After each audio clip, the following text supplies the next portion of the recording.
Hello दोस्तों, नमस्कार, आदाब, सत श्री अकाल। क्या हाल है आप लोगों के? उम्मीद करता हूँ अच्छे होंगे, सब कुछ कुशल मंगल होगा, सुरक्षित होगा।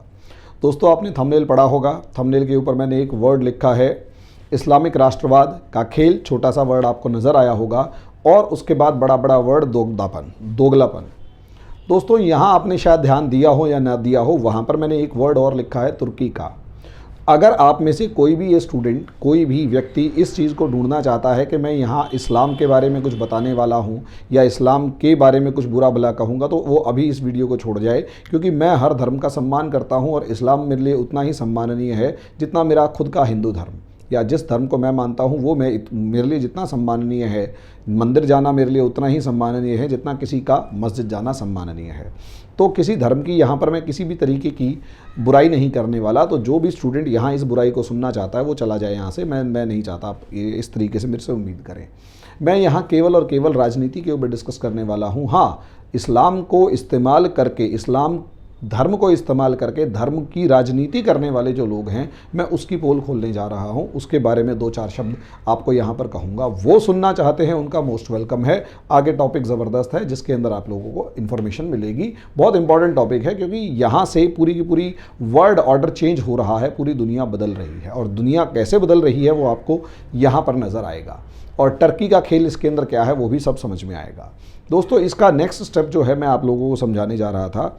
जो भी नेक्स्ट स्टेप मैं आपको समझाने जा रहा हूँ, उससे पहले रिक्वेस्ट यही है कि आप लोग हमसे हमारी ऐप डाउनलोड कीजिए। उसके अंदर मैंने एक प्रोग्राम स्टार्ट किया है कि जो भी हमारे स्टूडेंट्स लाइव क्लासेस अटेंड करना चाहते हैं उनके लिए 500 पर मंथ से हमने यूपीएससी की प्रिपरेशन स्टार्ट करने के लिए आप लोगों के लिए अरेंजमेंट किया है। तो जो भी स्टूडेंट्स इंटरेस्टेड हैं, जो पैसे देने में सक्षम नहीं है लेकिन 500 पर मंथ किसी भी तरीके से मैनेज करके क्लास ले सकते हैं, तो वो आ सकते हैं। उसके अलावा हमने अपनी ऐप के ऊपर बहुत सारा मटेरियल ऐसा रख छोड़ा है जो कि मतलब बिल्कुल फ्री ऑफ कॉस्ट है। आप लोग उसे डाउनलोड करें और प्रिपरेशन करें। किसी भी तरीके की कोई टेंशन नहीं है, आप सिर्फ तैयारी करें। बाकी हम आपकी सफलता में हर कदम पर आपको साथ देंगे ताकि आप सफल व्यक्ति बने और हमारा भी नाम रोशन करें। हमें इसी में सबसे बड़ा खुशी है।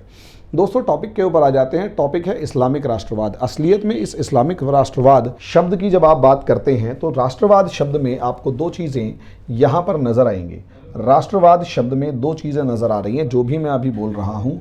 एक वर्ड है इस्लामिक और दूसरा वर्ड है नेशनलिज्म। इस्लामिक और नेशनलिज्म।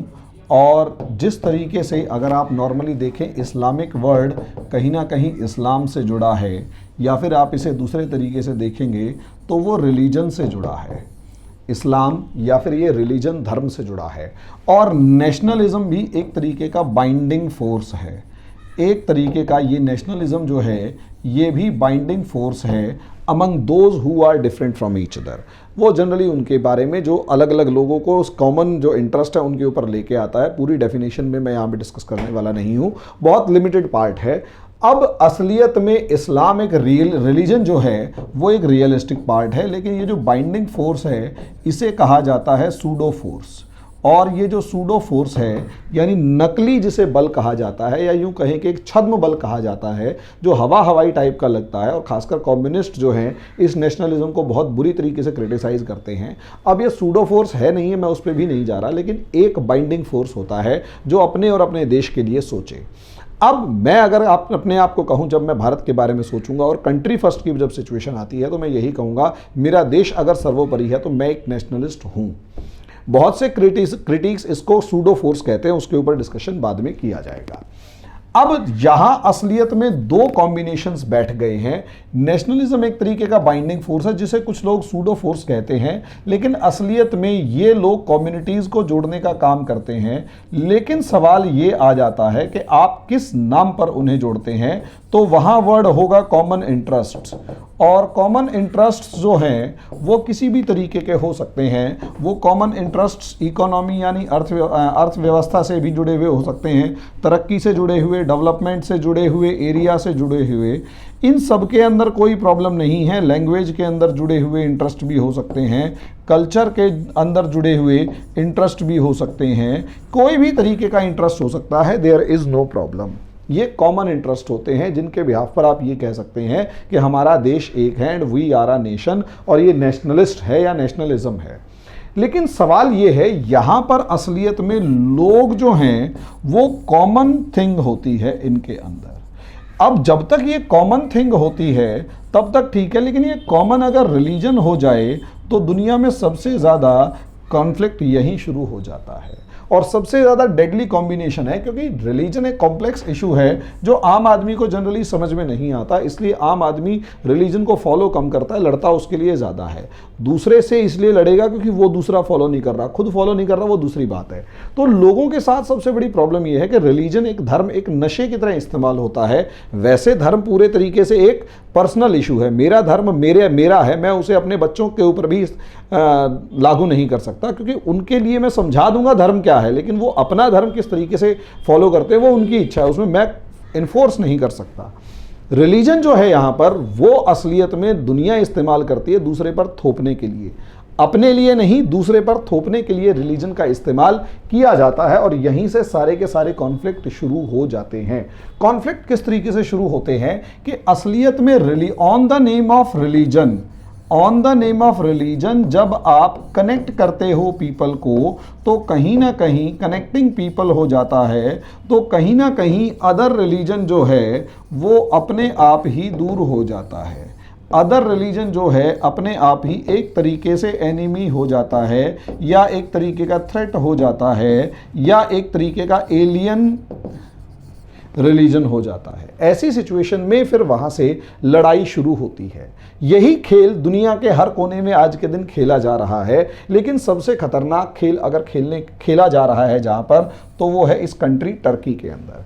अगर आप इस टर्की को देखेंगे यहाँ पर, तो टर्की के अंदर जो रिलीजन का गेम चल रहा है इस टाइम पर, तो वो बहुत खतरनाक है। असलियत में टर्की के बारे में मैं पहले भी बता चुका हूँ कि टर्की किसी टाइम पर ऑटोमन एम्पायर का, टर्की के अंदर ऑटोमन एम्पायर का सेंटर होता था, और ऑटोमन एम्पायर जो है जिसने 1450s से अपना जो है पावर इस्टेब्लिश करना शुरू किया, और लगभग ये पूरे का पूरा ईस्टर्न यूरोप से लेकर और ट्यूनीशिया विनीशिया जितने भी रीजन्स आप लोगों को दिखाई दे रहे हैं, अरेबियन पेनिनसुला से लेकर काफ़ी बड़े रीजन के ऊपर उनका कब्जा होता था। ऑटोमन एम्पायर बहुत बड़े लगभग 2 करोड़ किलोमीटर स्क्वायर के इलाके के अंदर फैला हुआ था। 2 करोड़ किलोमीटर स्क्वायर अपने आप में बहुत ज़्यादा होता है। आज के रशिया से भी बड़ा एक एम्पायर उस टाइम पर मौजूद था, ऑटोमन एम्पायर। ऐसा ऑटोमन एम्पायर जिसमें आज के दिन टर्की जो है वो सिर्फ 7 लाख किलोमीटर स्क्वायर का इलाका बचा हुआ है। ऐसे में ग्लोरीफिकेशन ऑफ ऑटोमन एम्पायर हर टर्किश नेशनल की दिल में बसी हुई है। ग्लोरीफिकेशन या फिर ग्लोरीफाइड नेशनल या glorified history of Ottoman Empire या फिर टर्की।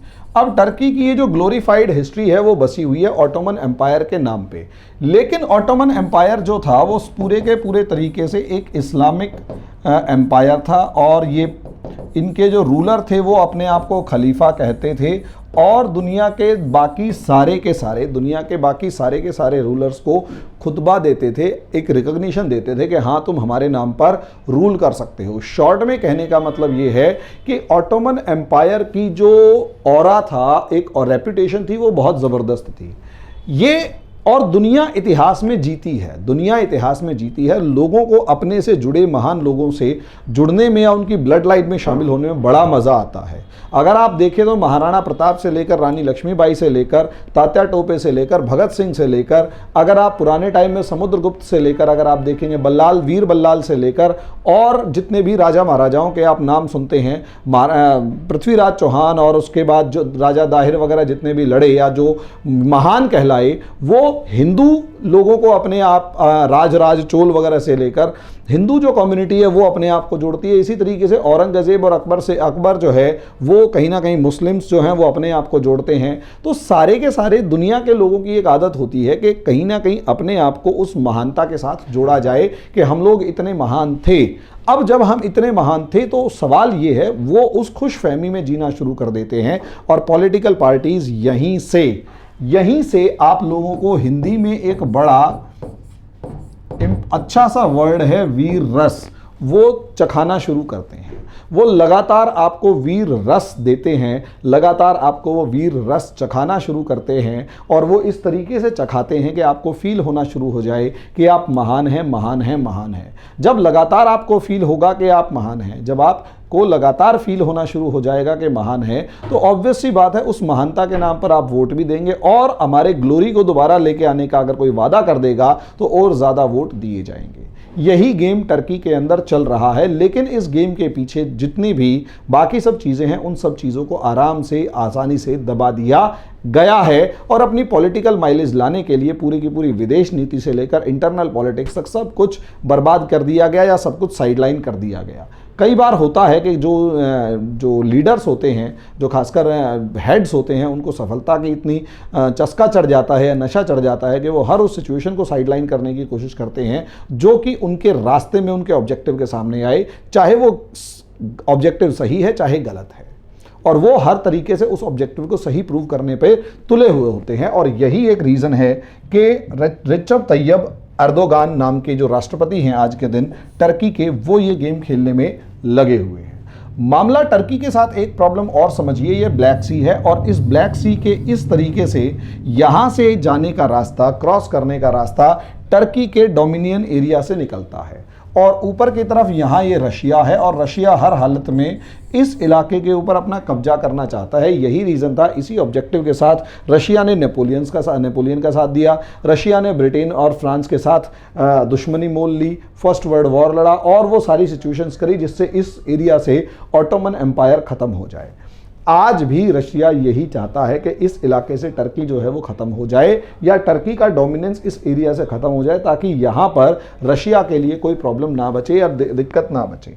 यहाँ इसीलिए एर्दोगान, अब यहाँ अगर आप देखते हैं तो फर्स्ट वर्ल्ड वॉर में टर्की ने पार्टिसिपेट किया। छोटे छोटे जितने भी टुकड़े दिखाई दे रहे हैं ये सारे टर्की के अंदर जो ऑटोमन एम्पायर था उसी से रूल होते थे। अब यहाँ अगर आप देखेंगे तो इस टर्की के अंदर 1920s के अंदर, 1922 के अंदर मुस्तफ़ा कमाल पाशा अतातुर्क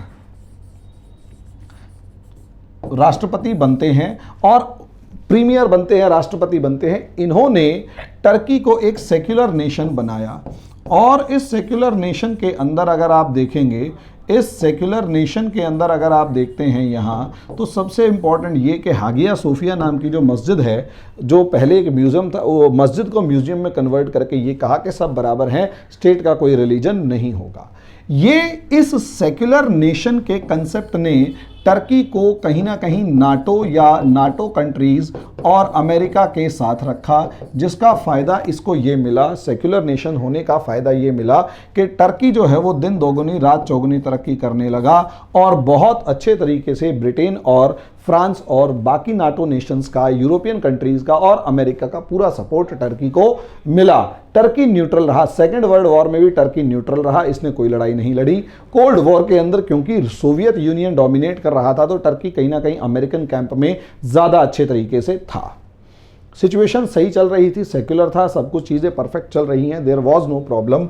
1994 में एक सस्ती राजनीति करने वाला नेता एर्दोगान ये सत्ता में आते हैं और सबसे पहले वो इस्तांबुल के मेयर बनते हैं और जैसे ही वो इस्तांबुल के मेयर बनते हैं उन्होंने अतातुर्क की सेक्युलर पॉलिसीज़ को क्रिटिसाइज़ करना शुरू किया और ये कहा कि इसने हमारे ऑटोमन एम्पायर की ग्लोरी को मिट्टी में मिला दिया, हमें इसको बायकॉट करना चाहिए, XYZ। खुलकर वो अपनी रैलियों के अंदर खुलकर ये लोग जो एर्दोगान है ये अपनी रैलियों के अंदर इस्लाम को बढ़ावा देने का, इस्लाम को प्रचार करने का और यहाँ तक कि हर तरीके से अपने धर्म को और ऑटोमन एम्पायर की ग्लोरी को बात करते हुए नजर आते थे।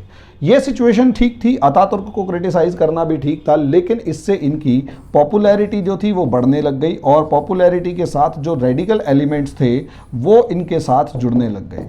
पॉपुलैरिटी बढ़ने लगी और रेडिकल एलिमेंट्स जो थे वो इनके साथ जुड़ने लगे और जैसे ही ये रेडिकल एलिमेंट्स इनके साथ जुड़ने लगे,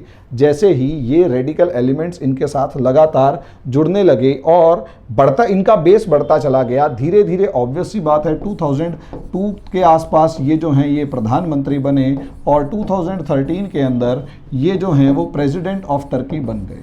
अब प्रेसिडेंट ऑफ टर्की बनने का मतलब ये है कि एक सुप्रीम पोजीशन के ऊपर टर्की के अंदर ये पहुंच चुके हैं। अब यहाँ पर भी जिस लहर पर ये सवार हैं या जिस सिचुएशन पर ये सवार हैं वो है एक्सट्रीम रेडिकलिज्म। एक्सट्रीम रेडिकलिज्म, और इस एक्सट्रीम रेडिकलिज्म के अंदर जो वो रिलीजन की पॉलिटिक्स कर रहे हैं वो हमेशा इनके फेवर में जाती है। अब यहाँ इनके पास सबसे बड़ा जो कार्ड है, जिसे कहते हैं कि सबसे हाईएस्ट कार्ड जो ट्रंप जो है वो है, ट्रंप राष्ट्रपति नहीं, एक जो सबसे स्ट्रॉन्ग कार्ड है वो है इनका रिलीजन, रिलीजियस होना। और अब ये अपने देश को सपना दिखा रहे हैं, अब ये अपने देश को सपना दिखा रहे हैं कि ऑटोमन एम्पायर की जो खोई हुई ग्लोरी है उसे हम वापस लाएंगे, वापस पाएंगे, और पूरा ऑटोमन एम्पायर का जितना इलाका है उस सब पे कब्जा करेंगे। जो महानता उसकी थी वो सब महानता हमारे को वापस मिलेगी।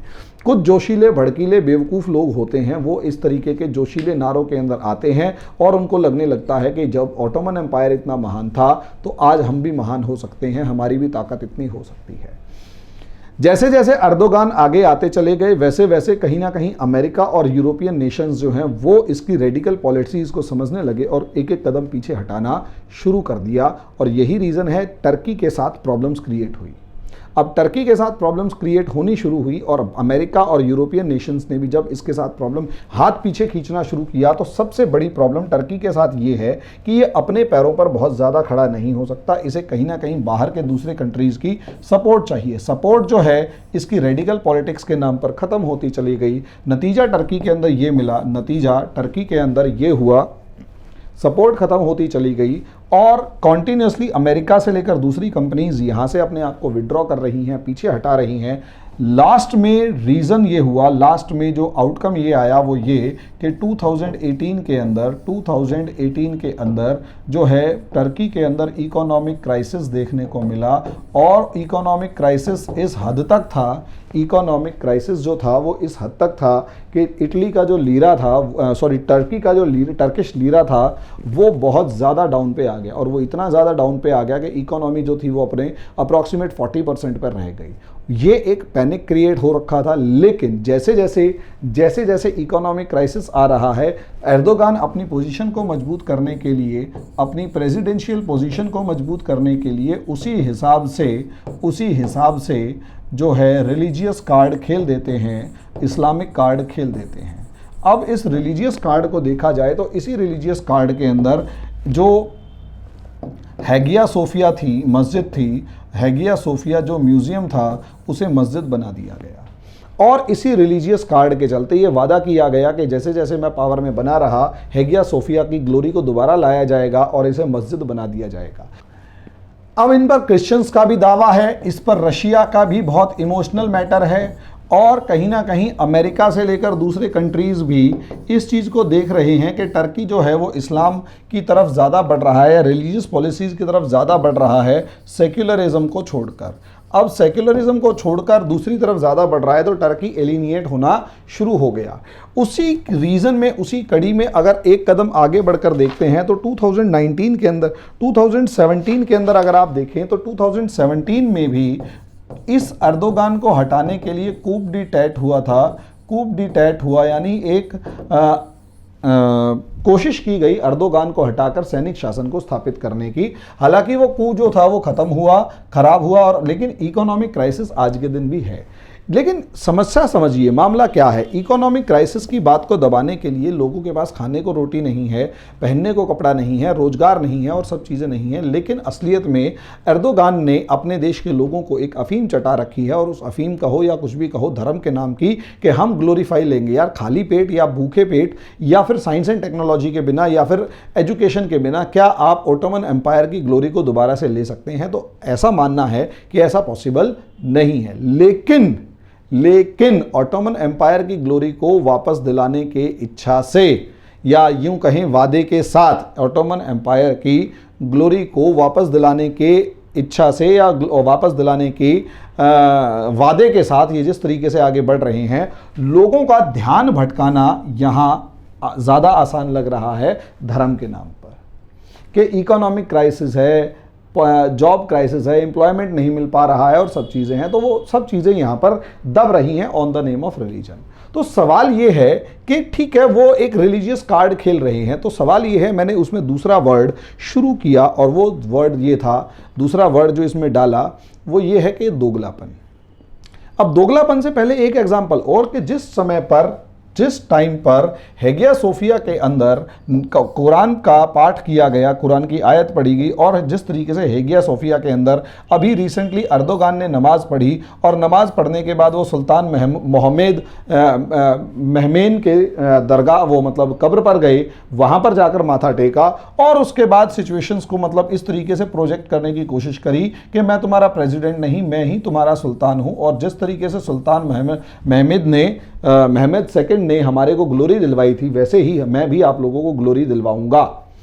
यहां इससे आगे एक स्टेटमेंट और ज्यादा जरूरी है और वो ये है, अगली मस्जिद अल अक्सा मस्जिद, अल अक्सा मस्जिद, अगली मंजिल अल अक्सा मस्जिद। ये जो वर्ड है अल अक्सा मस्जिद, ये क्या है, यहीं से सारा कॉन्फ्लिक्ट और ज्यादा आपको समझ में आएगा।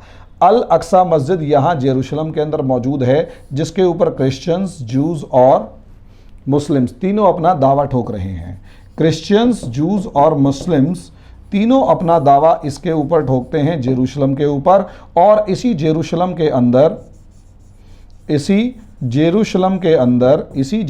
में क्या नाम है, अल अक्सा मस्जिद है, जिसके बारे में ये कहा जाता है कि जब पैगंबर मोहम्मद स्वर्ग की तरफ गए, जन्नत गए, तो आखिरी जिस पत्थर पर उन्होंने पैर रखा वो यहीं पर मौजूद है। तो यहाँ पर यानी पैगंबर मोहम्मद का अल अक्सा से मस्जिद से एक बहुत ही क्लोज रिलेशन है, वो यहाँ आए थे या कुछ इस तरीके का विजिट है। स्टोरी को आप रिलीजियस थॉट्स में देख लेंगे।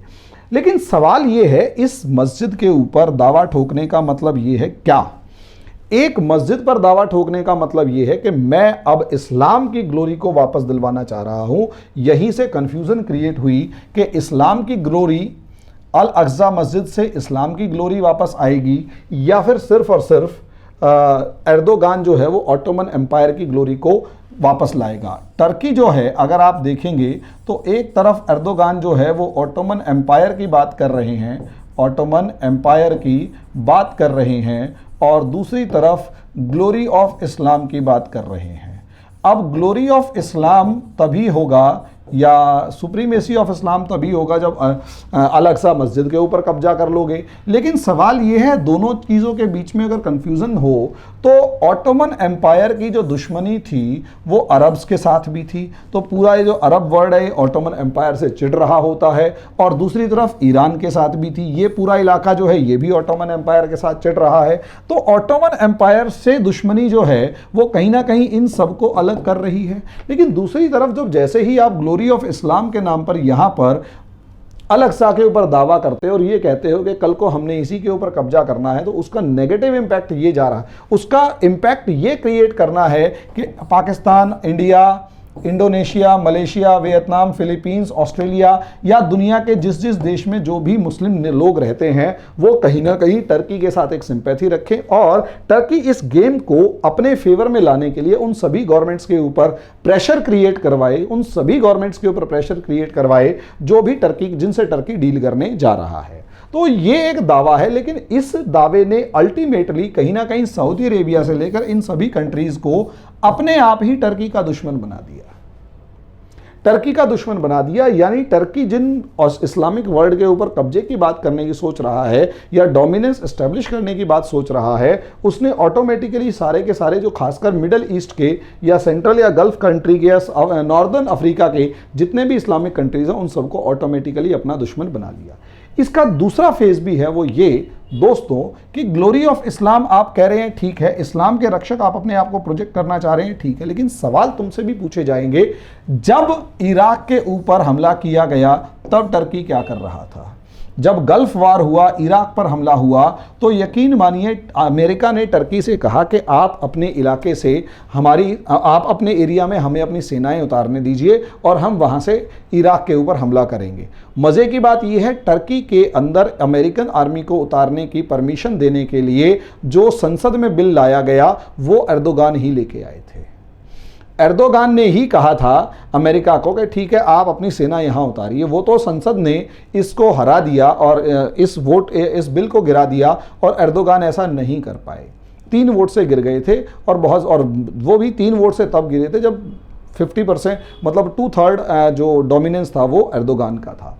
दूसरी तरफ सिचुएशन ये है कि जब अमेरिका को ये अपनी ज़मीन नहीं दे पाई तो उसका दूसरा तरीका ये था, उन्होंने जो अल्टरनेट निकाला वो ये कि आप हमारे एयर स्पेस को इस्तेमाल कर सकते हो।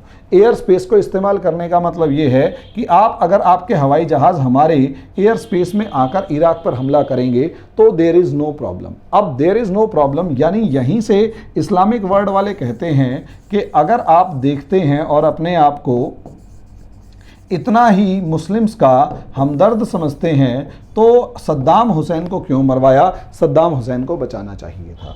दूसरी तरफ इसका दोगलापन अगर आप देखते हैं, इस्लाम की राजनीति करने वाले इस व्यक्ति का दोगलापन अगर आप देखते हैं तो यहाँ इस जगह पर ये 3 इलाके ऐसे हैं जहाँ कुर्दिश फोर्सेस रहती हैं और इन कुर्दिश लोगों के ऊपर भी तुर्की आए दिन हमले करता रहता है। ये सारे मुस्लिम्स हैं लेकिन तुर्की आए दिन इन कुर्द लोगों के ऊपर लगातार हमले करता है, कोई कुछ नहीं बोलता।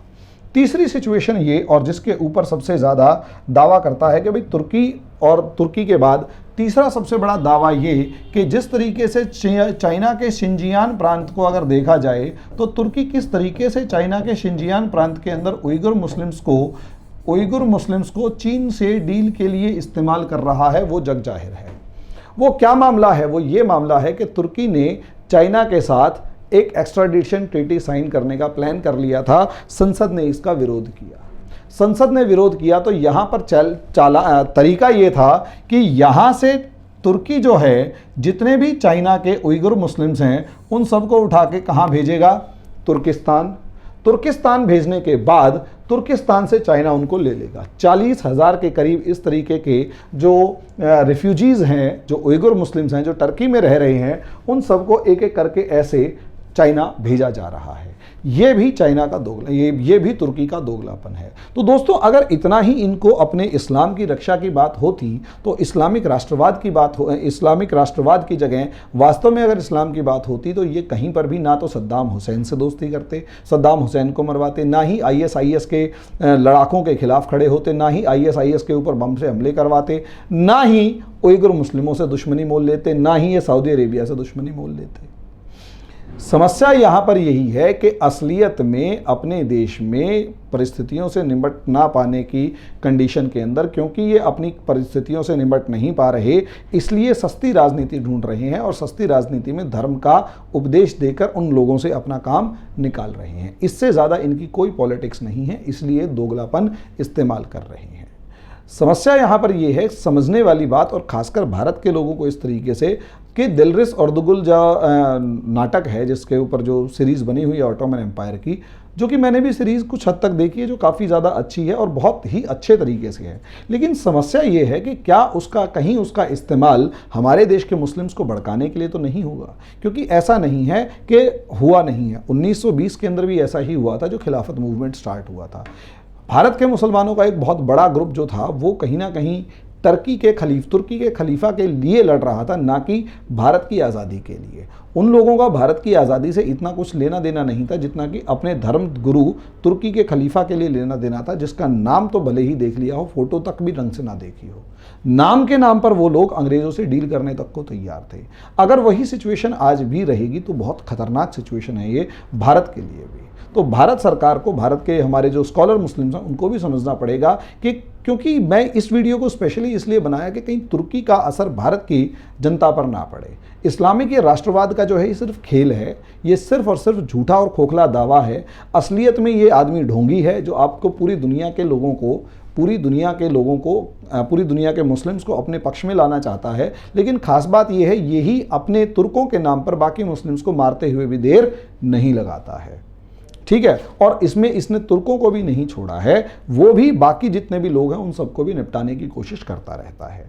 टिपिकली एक पॉलिटिशियन है, दोगलापन इसमें भरा पड़ा है, लोगों को बेवकूफ़ बनाने की पूरी सिचुएशन इसके अंदर है। बस लोग इसकी पॉलिसीज से अवेयर नहीं होते, क्योंकि जानबूझकर ऐसे मुद्दे उठा रहा है जो या तो टर्की को ही बर्बाद करके मानेंगे या फिर दुनिया को ही विश्व युद्ध के कागार पर झोंकते हुए नजर आएंगे।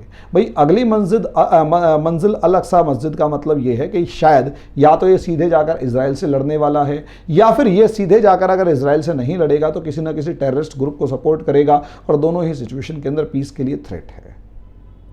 देखो, कुछ मुद्दे अगर बातचीत से हल हो पा रहे हैं, अदालतों से हल हो पा रहे हैं, तो अदालतों से या बातचीत से हल हो। आप लोगों में से बहुत से अयोध्या मामले में ये कह सकते हैं कि गलत हुआ सही हुआ, मैं उसमें नहीं जा रहा, लेकिन पूरे के पूरे मामले को यदि देखा जाए तो उसमें कोर्ट का एक अहम फैसला है। यहाँ किसी तरीके से कोई कोर्ट का अहम फैसला नहीं है। सरकार ने अपनी बुलिशनेस दिखाई, अपनी बदमाशी, अपनी गुंडई दिखाई और उसको कन्वर्ट कर दिया, जिससे सोशल फैब्रिक डिस्टर्ब होता है। पूरी दुनिया के अंदर जो सेक्युलर मुस्लिम्स हैं उनको थ्रेट पहुंचता है, पूरी दुनिया के अंदर सेक्युलरिज्म को सपोर्ट करने वाले जो लोग हैं उनको थ्रेट पहुंचता है।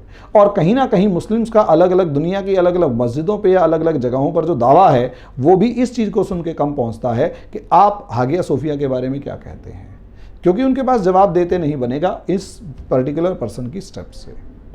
तो यहाँ जो जायज़ मांग भी होगी वो भी नाजायज़ कहला जाएगी, और आने वाले समय में सिचुएशंस और ज़्यादा खतरनाक होती चली जाएंगी। इसलिए दोस्तों, मैं इस चीज़ के आपके एक पूरा छोटा सा डिस्कशन मैंने आपको पेश किया। अगले वीडियो के अंदर अगले टॉपिक के ऊपर डिस्कशन किया जाएगा। अभी के लिए इतना ही, धन्यवाद।